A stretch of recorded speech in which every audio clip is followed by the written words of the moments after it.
The production of this video was made possible by donors to the Orchestration Online Patreon initiative. Please consider adding your support to the creation of free educational internet resources by visiting our Patreon page linked below.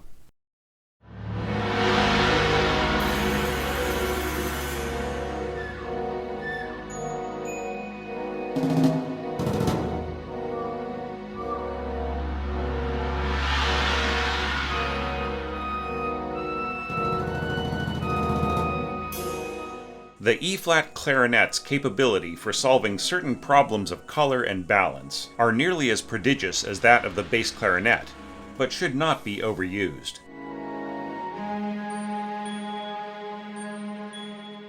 Hey there, this is your orchestration tutor Thomas Goss. Sorry that I haven't released any videos or new content over the past month, but I've been hugely busy. The New Zealand Symphony Orchestra is taking Signature Choir on tour again, and asked me to orchestrate additional material to fill out their hugely popular shows. But as I worked on these new songs, about 1,000 bars, including rewrites, of mostly tutti scoring over the past 3.5 weeks, it occurred to me that some situations and strategies would be constructive to share with my viewers. So here's an orchestration tip about how I used the E-flat clarinet in one of those songs as a very useful tool, not just as a soloist.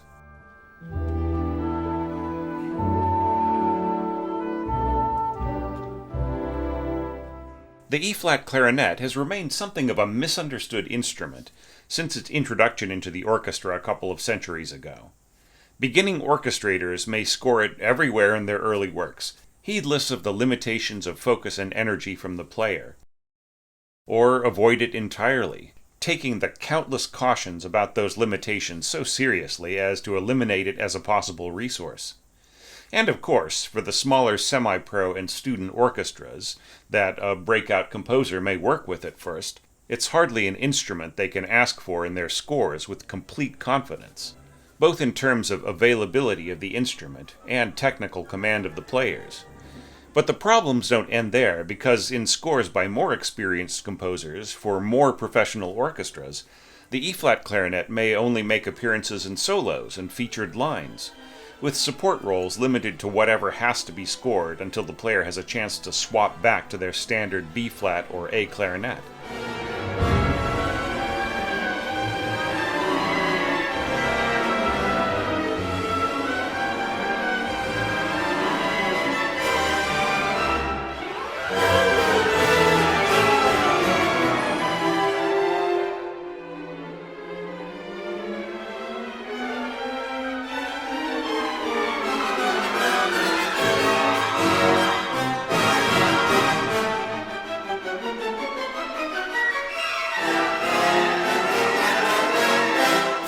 To most of this, I would actually say amen, because it's better to not use the E-flat, or to underuse it, than to overuse it or score it in the wrong way.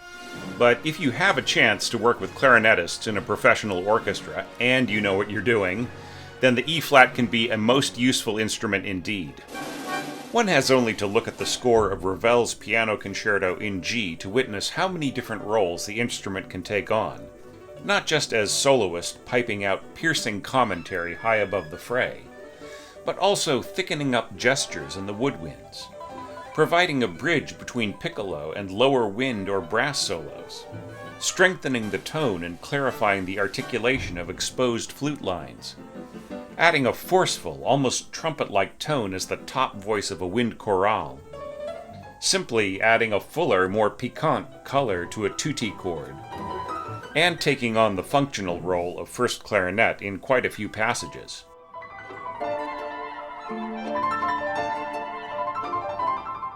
In fact, in its own way, the E-flat clarinet can solve certain problems of scoring similar to its big sister, the bass clarinet.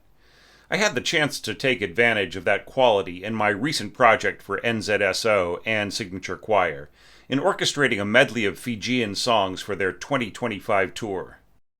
I'll share some of those moments with you here now, with the caveat that since this song has yet to be performed or recorded, or even rehearsed as I make this video here in late February, I'll have to supply a note performer mock-up for now.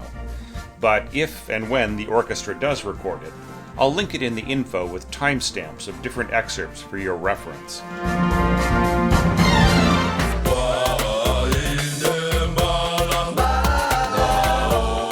My first problem to solve was in orchestrating the intro to the tune Waide Bala, in interpreting the bouncing stereo panning of the trance-like opening chords.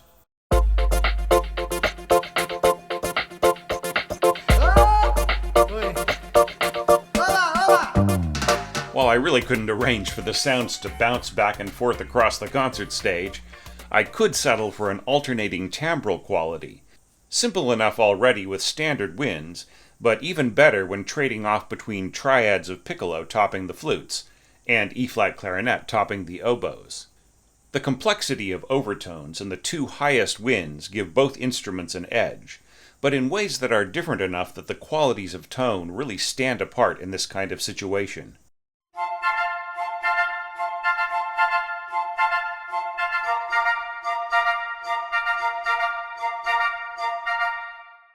All that's needed is to add high bassoon and clarinets, underlining the stresses an octave lower, doubled by pizzicato strings, plus a bit of percussion, and the intro is sorted.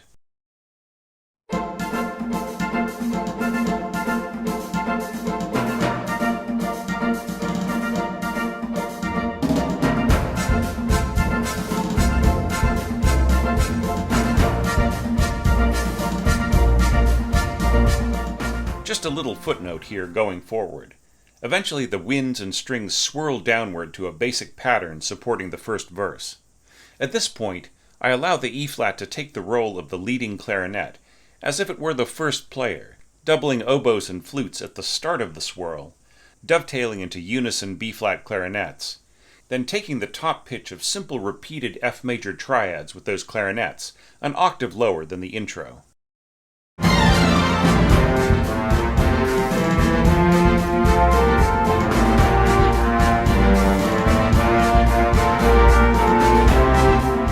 At the end of the Waide Bala section, the music breaks into a little duo for bamboo flutes.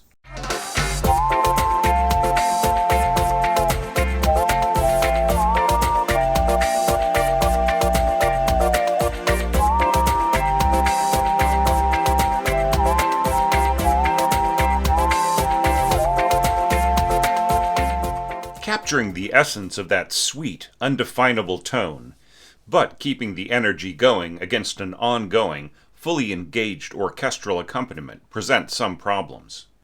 Once again, the use of E-flat clarinet supplies a solution.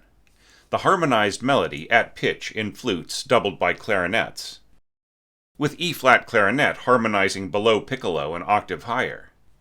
The flute family is mellowed and rounded in collaboration with the clarinets, which in turn are made more breathy and fuller in overtones by the flutes. But we're not finished yet. Adding the oboes reinforcing overtones an octave below will give a special edge to the piccolo and E-flat clarinet, and even more so with the second oboe part doubled by first horn, and third horn tracking an octave below first oboe. The result is a rich, easy to hear, yet not overpowering combination.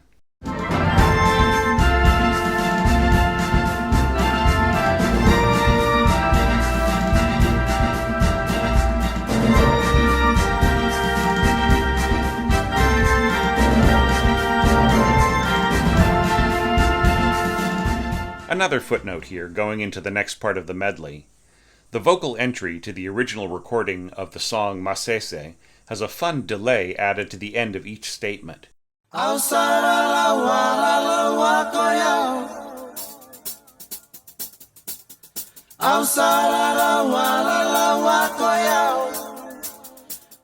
when I turned this into a brass section intro, I added a kind of contrived echo from different voices in the orchestra, all trending downward in terms of intensity and projection within their given registers, at least in comparison to the lead trumpet. Having the E-flat clarinet available just gave me more options of color, bouncing from trumpet to first oboe to the E-flat to first flute to first violins.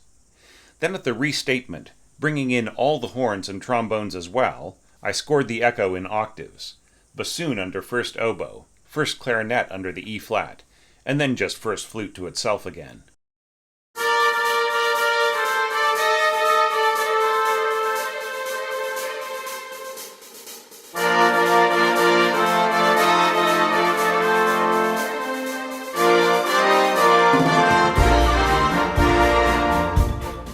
choir came up with an ingenious idea. Use Masese as an instrumental intro and outro, and its basic ska beat as the background to the traditional song Bula Malaya. I set all this up, and filled in the gaps between vocal phrases with little echoing commentary by the upper winds.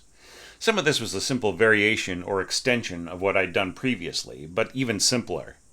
An octave melody with unison piccolo and E-flat clarinet on top, a duet oboes on the bottom, and flutes harmonizing in the middle for a filled-in chordal melody.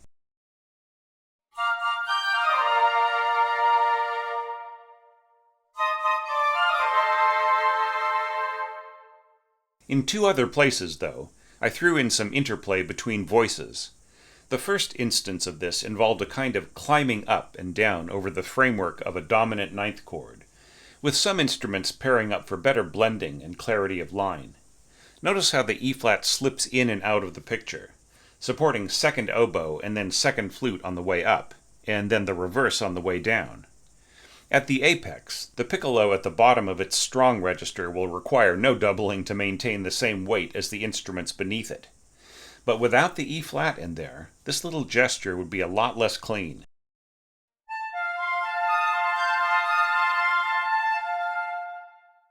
Then later on, the upper winds cascade downward in a gradually unfolding tonic B-flat chord, starting with the flute family, ending with the oboes, but with the E-flat clarinet as a bit of seamless timbral glue between them.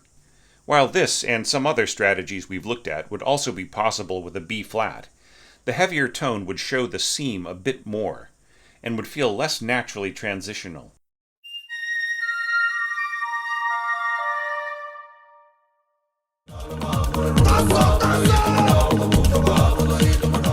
In the coda section of the medley, the rapid patter song Raude will bring the first part of the program to a barreling conclusion, so it's important here to add a cutting edge to the combined tone of strings and winds, and there's no better assistant for that than the E-flat clarinet in combination with oboes, or flutes, as they in turn double first violins. Combining clarinets and strings in general has an intense, almost slashing sound in forte passages, and how much more forceful that can be with an E-flat if you've got it handy, but don't go out of your way if your entire piece is otherwise scored on a pair of B-flats.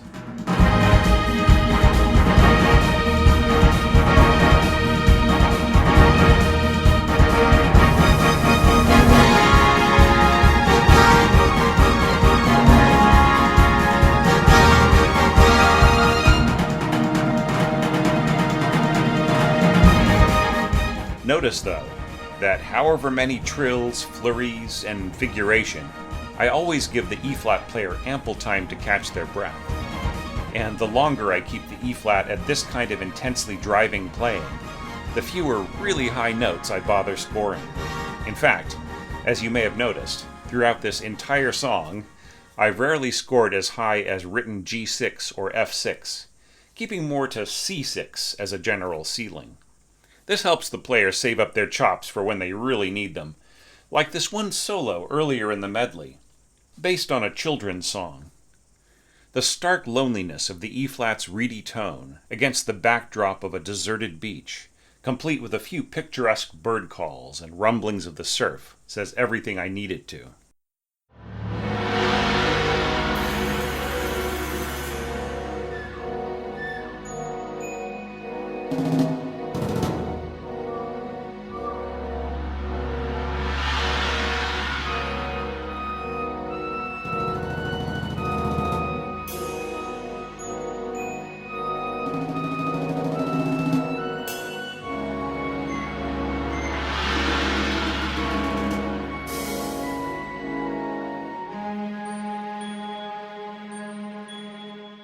Of course, this is all crossover scoring, designed for a very different purpose than the kind of concert music that usually gets programmed for symphony orchestra.